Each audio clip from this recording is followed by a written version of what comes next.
Welcome to the latest episode of Five on the Floor on the Five Reasons Sports Network. Thanks for joining us on your favorite podcast app. We're on Podbean, Spotify, Google Podcasts, Apple Podcasts. We're also on Dash Radio on their Nothing But Net channel. That's every single weeknight at 7 p.m. Also, check out the Five Reasons YouTube channel, the Dono Daily, every single day at noon. That's on all South Florida sports. I'm on Starting 9 every Tuesday and Wednesday from 9 to 9:30. Also, all of our night program. New episode of Clutch Corner actually coming up tonight.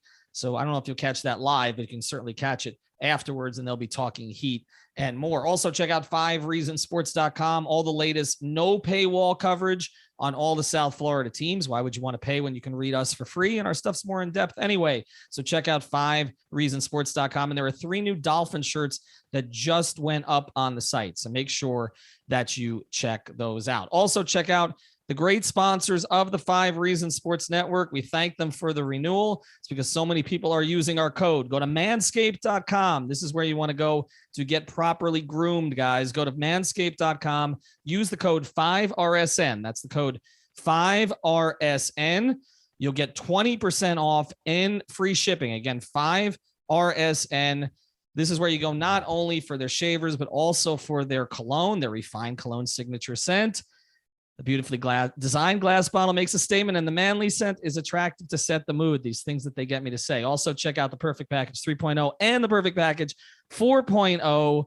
It's time to feel sexy, guys. Your balls and your body will thank you. I've only done this once at the top of an episode. Go to manscaped.com. Use the code 5RSN. We are going to be talking about cologne on this episode. That's why I decided to start with it. And now, tonight's episode. Down the Biscayne. Yikes. 5 on the floor, ride for my dogs. Where here's the thing, you can check the score. Hustle hard, couple scars, wearing bubble frauds. Just like Butler said, you in trouble, y'all. Kept the flow playing, got it all banned. Y'all seen the block, stop with one hand. And Pat, we trust, it's power, have the guts. We're here to bring the heat, y'all can hang it up. Welcome to 5 on the Floor, a daily insider show on the Miami Heat and the NBA, featuring Ethan Skolnick, Greg Sylvander, and Alex Toledo, plus others from the 5 Reasons Sports Network. All right, Ethan Skolnick back on 5 on the Floor. This is going to be a quicker ep tonight. We've got some cool stuff coming up for you over the next few days, a couple of big-time guests. I'll tell you more about them probably on Twitter as we go forward. Alex Toledo is vacationing south of the border, so he's not with us tonight, but we've got Greg Sylvander. I don't know if I was supposed to say that. We got Greg Sylvander with me. You can follow me at him at Greg Sylvander. You can follow me at 5 Reasons Sports and at Ethan J. Skolnick. And today we're just going to talk about Chris Bosh, who's about to go into the Hall of Fame. Probably should have happened a year ago, but of course that was the mega class. That was the class of Tim Duncan and of Kevin Garnett and of course of the late Kobe Bryant. And now looking back at it, I'm kind of happy that he didn't go in last year. I feel like not that class was too crowded with the amount of people, but just with the level. There are levels to this. Chris Bosh is a Hall of Famer, but he's not necessarily a Tim Duncan, Kobe Bryant, or even Kevin Garnett Hall of Famer. And so even though I felt he was first ballot, again, there are levels even to that. So Chris, who's been working on his speech, and I'm sure it will be brilliant. He's actually working on a traditional typewriter, a man after my own heart. If you checked him out on Instagram, and he's been doing a bunch of interviews. He was on 5 on the Floor a little ways back. But here's the thing about it. I am just, and as somebody who's covered a lot of athletes, obviously over 25, 26 years in South Florida, I'm just really happy for him. And not just because he's being recognized for what he did with his career, but because, as he even said in an Instagram post, his career didn't end the way most careers end. Typically, careers end because a guy just isn't good enough anymore. And sometimes it's not the best ending, like Paul Pierce playing for the Clippers, right? And you know, you didn't want that kind of end for Chris, but Chris looked like he was going to be able to extend his career at a high level because of the way that he played. And as he said on an Instagram post, it ended in a doctor's office, Greg. So, I mean, before we get into the memories that we're going to share here, the fact that he gets to be celebrated so soon, I think is nice. And I think it also reminds us of sacrifice. He's a player who's sacrificed throughout the course of his career, in Miami especially.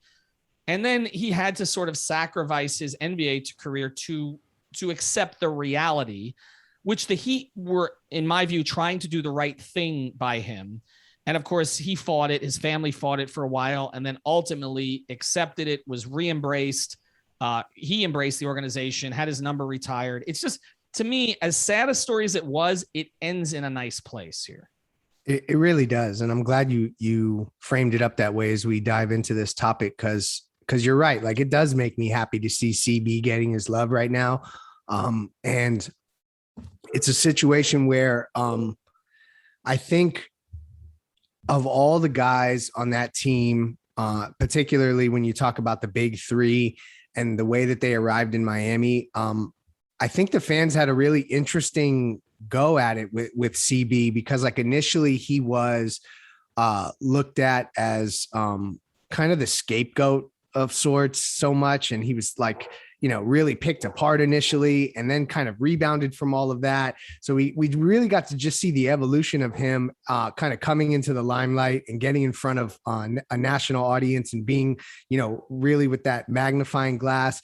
And just kind of watching him navigate in that space was really refreshing to me. And we're going to talk more about the things, the highlights and all the things that we loved most about Chris Bosh. But to your point, I think that when you talk about sacrifice, what Chris Bosh did in the Big Three era exemplifies that era most to me, in terms of that guys actually put their egos aside to varying degrees, put their salaries aside to varying degrees, and came together for one goal. And that was why back then, I think Heat fans collectively, but me probably loudest, were so angry that the national perception was that they were stacking the deck and that it was unfair and that like everyone kind of hated them, because I felt like they actually were kind of showing a little bit of like that it was team first and it was winning was most important. And the things that we congratulate and really prop up athletes for, they were doing, but yet were villainized for it. So anyway,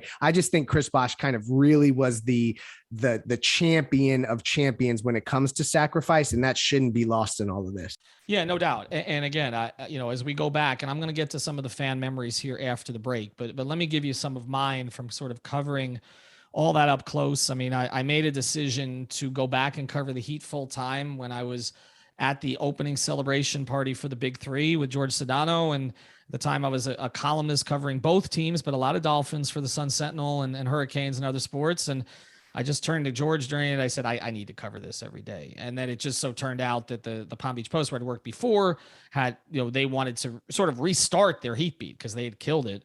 And then I had conversations with them and went back to them.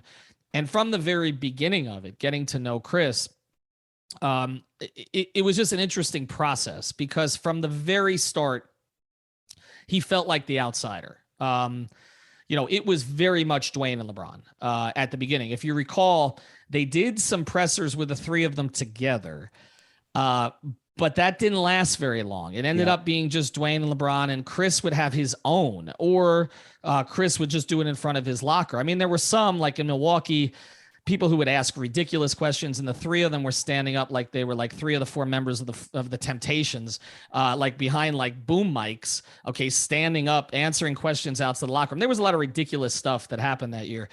But Chris was always kind of, to me, and this is no disrespect to Dwayne and LeBron, both of which, I have respect, have relationships with and did when I covered them. Chris, was the most interesting and yet the least questioned in terms of at these pressers. He was always the outsider. And so, you kind of got to know him differently. I first got to know him. I requested some one-on-ones and finally got one at the Beverly, I believe it was the Beverly Wilshire in Los Angeles, and sat with him for 15 minutes in the lobby. And you could just kind of tell from the very beginning, this is a different type of athlete, someone who's more thoughtful, has more outside interests. It's one of the reasons why I was a little bit surprised at the end of his career that he had such a hard time letting go, because I thought of all the athletes, Greg, he was the one who could move on to a million other things: coding, music, travel, literature. I mean, the books he used to read before games. Okay. I know we love LeBron. Unlike LeBron, he was reading all of them. Okay. I mean, him and James Jones and Ray Allen is a very, very bright room. And they were reading these books and they were trading these books with each other, finance books, history books, novels, etc. Just a different kind of athlete to cover. And yet always a little bit on the outside. And I will always, sort of remember the tweets I would get from certain Heat fans who would always be all over him and just couldn't really understand what he was sacrificing, what his role was, what he was contributing. If he had 3 rebounds, it was he's not doing his job. But maybe on that game he was blitzing a lot. Okay, he was picking up these other things that Spoelstra wanted him to do. And Eric would talk about he's our most important player, and people are like, you have 6 on your team. Like, I mean, you have like a god on your team, like at the peak of his powers. And oh, by the way, Dwayne Wade, and you're saying Chris Bosh, but literally they could have gone long periods of time without LeBron or Dwayne and still won a lot of games. I don't know that they could have without Chris and Greg. And I'll cycle back to something. The best example of that was what happened to them at the beginning in Indiana in 2012, when Chris went out and Dexter Pittman played, 3 minutes and came off the floor. And again, the need for Chris and look, LeBron and Dwayne went nuclear those last 3 games of that series, but Chris was totally necessary. And I think it took him a while to accept the fact that not everybody understood why he was necessary. I'll always remember Toronto. When, he went back there and him egging on the crowd. It wasn't quite like LeBron in Cleveland, but him like raising his hands up, more like a wrestler, and him and LeBron sitting there. And this was inside the media room. And the two of them are like, they were joking about Dwayne and like, yeah, everybody loves Dwayne. So nobody loves us. Okay. That's funny. But the other thing about it, and then we'll get into some of these memories. And I talked about this on the Dono show today, is that, even Chris's relationship with LeBron, I think it's close now. There's a warmth now. But there wasn't always warmth. Chris, I think, did feel a little bit like an outcast in that situation. And LeBron would kind of make these comments in pressers, et cetera, that indicated that he wanted more from Chris, that he expected more from Chris. That relationship got much warmer. LeBron used to ask me about Chris a lot when I was up in Cleveland. That first year, and I remember the day that the Klotz news came out. I was actually in Cleveland, and LeBron was very concerned. So I do think that there's a warmth there. We saw them hug recently, but at the time he was more of the outcast. Chris, when LeBron left, I wrote a piece for the Miami Herald, which I talked to Bosh's wife Adrian and to Gabby Union about how close Dwayne and Chris got, because when LeBron left, LeBron and Dwayne would go everywhere together on the road. And Gabrielle joked with me that when they would go out on the road, they would just find a chain restaurant. I mean, that's LeBron. Okay. I mean, they would find a Cheesecake Factory. Cheesecake Factory. Right. Okay. That's the popular one amongst NBA circles, right? I mean, something along Benihana, Cheesecake Factory, something like that. But then it was like, and Gabrielle was so proud of Chris for, she used the word with me, culturing Dwayne, that they would go to these, French restaurants or Italian restaurants, the best restaurant in the city, and sit in the back with a glass of wine, with a bottle of wine all night. Okay. And that, Chris introduced Dwayne to electronic music, and they would go to, EDM festivals. Okay. Like, wow, that's Chris. And that is, and so I feel like the relationship, LeBron leaving, which was a negative for a lot of people, obviously, I think in some ways was a positive for Chris. And I think it would have been personally and professionally. And I think it would have been more so, obviously, if Chris didn't get sick. And then the final thing, and then we're going to turn it over, and I'm going to want you to comment on these. I'll always remember Chris's honesty. The 2 things I always remember about Chris. One, you went into the locker room, you ended up smelling like Chris because he'd spray cologne and you'd end up with cologne all over you. It wasn't Manscaped cologne, but I mean, because he would sit there and talk to the media for 20 minutes and then he'd waft it around. Okay. It's just Chris. But the other thing is, I remember being in Brazil, in Rio, 2014, prior to the Heat playing the preseason game against LeBron and the Cavs. And I was at the Heat Hotel. The Cavs hotel was a couple miles, 3 or 4 miles down the beach. And I was at the Heat Hotel, which was a great experience because we flew on the team plane. Me and Joe Goodman and Chandel, we flew on the team plane, and we had drinks with Riley and Zoe in the lobby bar because this little place there. And you ended up in the elevator with all the guys, right? And so before I left for Brazil, I had sat down and asked Chris this very innocuous question, where I said, what is Kevin Love getting himself into in Cleveland? And it was, I had longer sit downs with Chris than this. This was a 5-minute sit down at the end of a practice. And Chris gave this quote that it's like, being at a buffet, when you're a number 1 or number 2 option, and then all of a sudden you're sitting at a table and it's, they'll bring you the bread that they want to bring you and the chicken that they want to bring you. And it was this, elaborate analogy, but about the sacrifices you had to make and how hard it was going to be. Anyway, my editors at Bleacher Report held it for like 4 or 5 days. I don't know why. And they released it while we were in Brazil, and it exploded because it came off like Chris was attacking LeBron, which he wasn't. Okay. But the reason I remember it is I woke up to this. And so basically I woke up to this, and then who's the first person I get in the elevator with? CB. And, CB's 6'10", and I'm 5'8". Plot twist. And I just look up and I go, I'm sorry, man. And he goes, why are you sorry? I said it. And that's Chris. That is a accountability, respect. The most human dude. Like, to me as a fan, like, just quickly, because I know we're going to the next segment, but I experienced all this in a far different way than you, because I was just, fan, Twitter, doing my thing that way. And what was the biggest takeaway initially from CB, and in retrospect, is like, to me, LeBron and Dwayne were larger than life. And there was a certain part of their athletic ego that you could not crack. And I feel like that Chris was just less identified with that athletic ego, and it allowed him to be honest in a cool way. And it was just like something that you hadn't seen from many. Zoe wasn't really like that. Timmy wasn't really like that. So like, as we went through and me being like kind of a Heat historian, like, it was refreshing and it was different to listen to a guy like after a game where Joakim Noah kind of shows him up, like, show that kind of emotion, because guys don't normally do that. So that was just like an overarching, like, just the human element of Chris Bosh. I'll never forget that either. Well, and you mentioned it too, because the only times he would get frustrated were when people made assumptions that he felt were incorrect. So the 2 players that there was a sense got under his skin the most during that era, Noah might be one of the 3, actually. I didn't even think of Noah, but the other 2 were Garnett and Hibbert. There was a feeling that KG had Chris's number, but also that Roy was someone who gave, and whatever the jokes were about Roy later on, he was a problem for the Heat. Okay. And let's acknowledge it, verticality, whatever.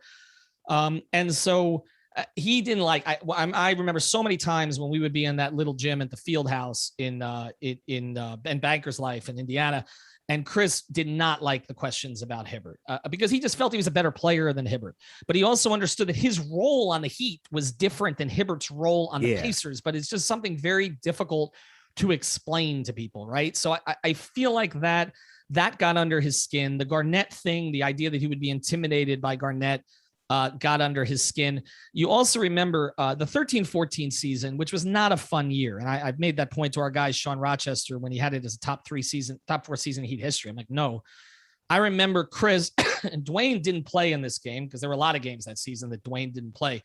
But in New Orleans, I remember Chris was very vocal, outspoken, frustrated, and all that. The guy really, really, really, really, really wanted to win. I think beyond that, and the fact to me, and we'll get into this now after the break right here, the fact that he's known best now for a rebound, which, the pass out to Ray, which was the thing he was criticized for the most, while he was in Miami, is something, again, it's just a good story. You don't get a lot of these in sports where you feel like, okay, for everything that went poorly, it worked out in the end. The funny thing is, it's happened twice with the Heat because in a sense, 3 times. It happened with Dwayne, the way it ended, and it happened with Zoe. I mean, look, it did. People forget Zoe left and he was pissed. I mean, Mickey Harrison gave him a plane to come back from the Olympics, remember? And Zoe was still pissed at Mickey. I remember going to a Zoe Summer Groove event where Zoe kind of called him out.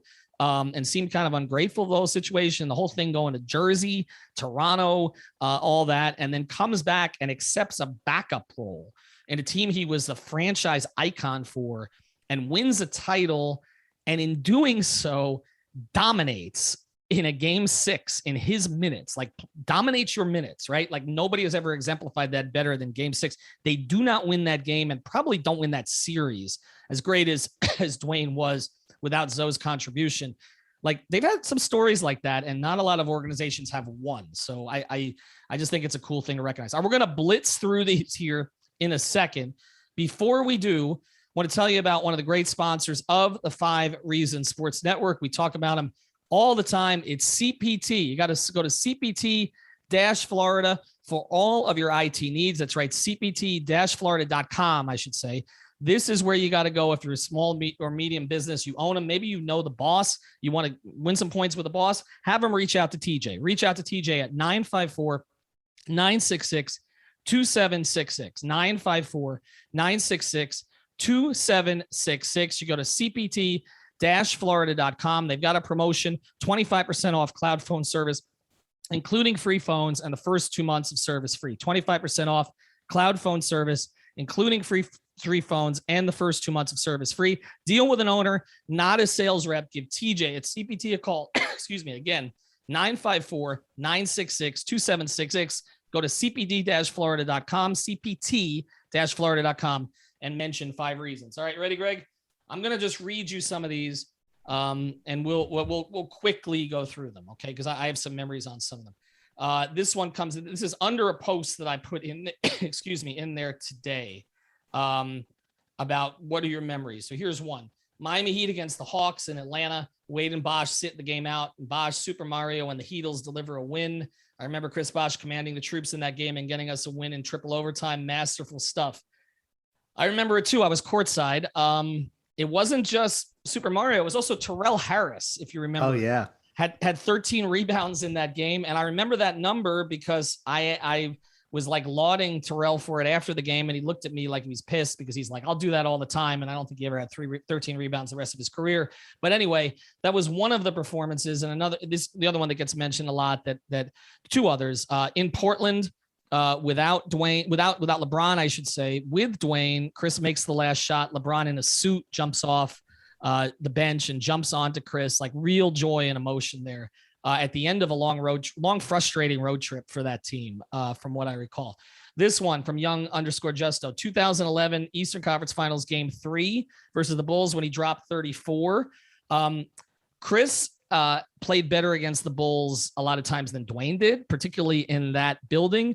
People do remember a 1-for-18 game because you remember the regular season games with those teams too, not just the postseason games. But Chris was really good in a series that Dwayne was not, until the very end when they went kind of crazy. This one comes from Timmy, T-I. This is a friend of the network, TIMMAAAY_.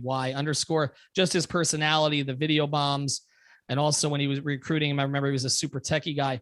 It's good to mention the video bombs today because this is the day that Jason Jackson, a good friend and a good friend of the network, just got promoted to a radio voice. And of course, Chris and Jay Jackson were involved in a lot of those. People also posting various Bosh GIFs or GIFs, whatever you want to call them.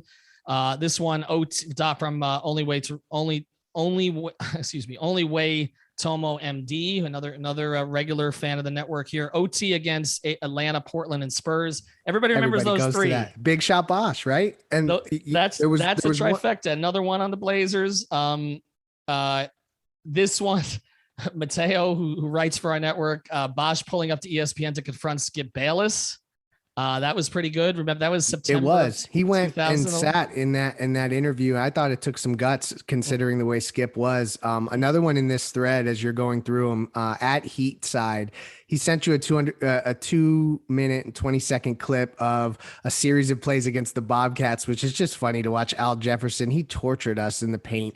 But anyway, Just watching it, Chris Bosh was, he hits a couple threes, and it's a cool moment, but it kind of spurred another thought for me. And I think we should I'll quickly touch on it as we're going through these. The way Chris Bosh evolved his game, like in the clip, it says Chris Bosh hits his 99th and 100 3-pointer of his career. And that perked my ears up. So I went and I looked in Basketball Reference, and, in his first 10 seasons, he had 87 made 3-pointers. And then in his last 3 seasons, bear with me here as I get to my totals. He was doing more like, and I mean, they're not gigantic numbers here. Bear with me as I find it. Sorry, guys. I completely lost it. Anyway, the main point is that he started to take so many more threes and make so many more threes. He hit like 74 and 81. And so it just showed like the evolution of his game. So like when we saw him shooting those threes in those like isolated moments, and then to see him continue to evolve his game, it all the more just makes me think about the what ifs. We won't go down that road too much here, but like that's just a cool thing that you have a player that can literally on the spot, based on what the team needs, based on what the game is and how the game is played, can just evolve his game on the fly. Well, and I'm going to acknowledge something here. I didn't like it at the time. Cooper Moorhead and I used to have many discussions about this because we would joke about it on Press Row. I'm like, why is he at the 3-point line? Because I think at that stage, you're still in the mode of not understanding where the game was going. I sort of got it. I got it, again, when Spo had no choice. I mean, that's the other thing. Eric's made a lot of, very resourceful decisions over the years and innovative decisions, but some were just necessity. Some where he had no choice. I mean, that situation in the 2012 playoffs, he had no choice. Okay. But to go small, I mean, what was he going to play? He was going to play big minutes for Ronnie Turioff or Dexter Pittman or any of the, I mean, at a certain point, you go with what your roster tells you to play, right? And so Bosh gets hurt. Battier starts to succeed, playing up a little bit. And then he brings Bosh back in at the 5. And look, Chris probably shouldn't have played in that postseason. He was not right against Boston. We've seen that with other guys. I mean, Udonis Haslem playing in that 2011 series probably robbed him of 3 or 4 really solid years of his career. He came back, if you remember, against Boston too soon. He threw on the ball off the backboard. And then he came back for those great 10 minutes against Chicago, but he came back too soon. Chris probably came back too soon. I don't think that team gets enough credit, not only for its intelligence, but its competitiveness. They played for each other. They didn't just play to prove the doubters wrong. They played for each other. They liked each other. That group was the most intelligent group I've ever covered. I mean, I'll never cover anything like it again. There will never be anything like it again. But Chris made it interesting. Chris, I think we were frustrated at the end of Chris's time that we couldn't talk to Chris when everything was going on and he was at odds with the organization and they built like a barricade around him in the locker room in Toronto because it was like this ghost of this person that we knew. I think over time we've come to understand what was going on there. And so we get it. And obviously Chris has always been gracious with his time, but I think we covered most of the tweets. A lot of them are video bombs, various things like that. Just him, the goofy faces, being funny. But Greg, you needed that lighter element on that team. Like it was tense. I mean, Dwayne and LeBron were tense a lot. I often tell friends of mine, people that, there's a couple ways I'm going to go with this, so bear with me here. One, I think Chris Bosh allowed Heat fans to get a lot smarter, and I'll tell you why. Because when Chris Bosh was struggling, and you talked about not struggling, but maybe not doing what people thought he should be doing, and we started to dig into why, and you heard about box score watchers and learn the game and stuff like that. Like it made Heat fans get into the game in a different kind of way. They weren't just looking at points, the counting stats and stuff like that. And then the other thing is, like, you're right. Like they needed an element of fun, somebody who didn't take themselves too seriously, who wasn't looked at as like the heir to the throne. And I think that all of that was huge for him and huge for the team in general.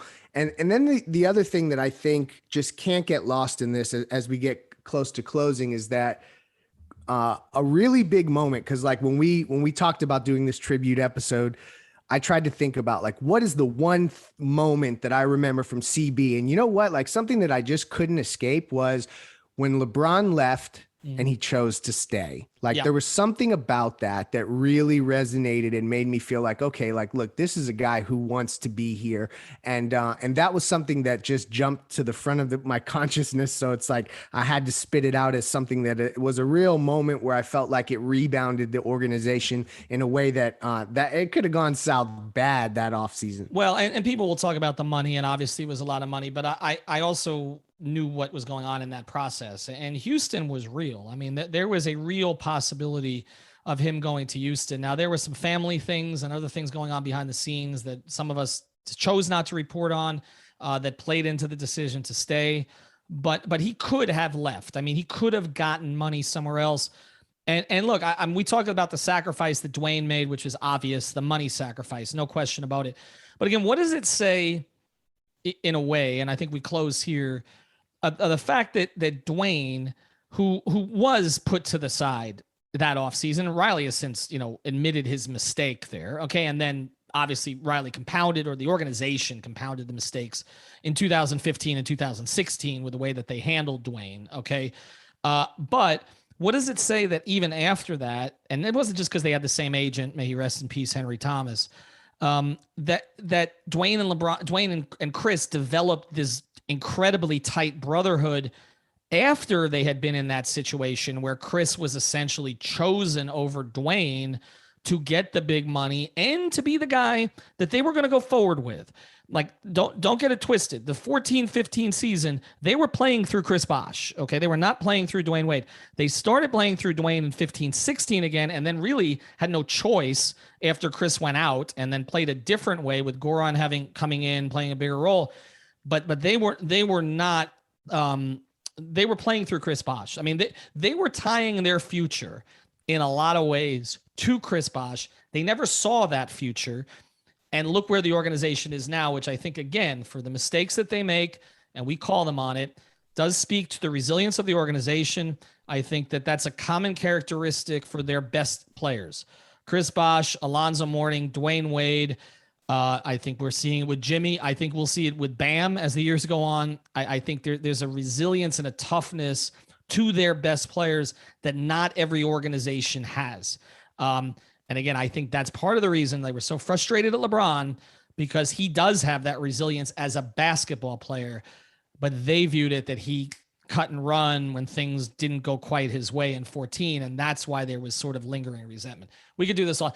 Honestly, Greg, I would rather do 1,000 pods on this stuff than some of the stuff we do. So I'm going to stop here. Check out our sponsors, CPT-Florida. It's all in my head. There should have been a book. CPT-Florida.com, obviously, for your, and then manscaped.com. For that one, go use the code 5RSN. And of course, prizepicks.com. NFL season started Thursday night. Play it. Go up, down. My big bet tonight, Tom Brady over minus half a yard rushing. That's right. They said minus half a yard rushing. You know why they're betting on that? Because they're betting he doesn't run except for a kneel down. I think he'll get at least a quarterback sneak. That's the way you play Prize Picks. Have a good night. Thank you for listening to the 5 on the Floor on the 5 Regional Sports Network.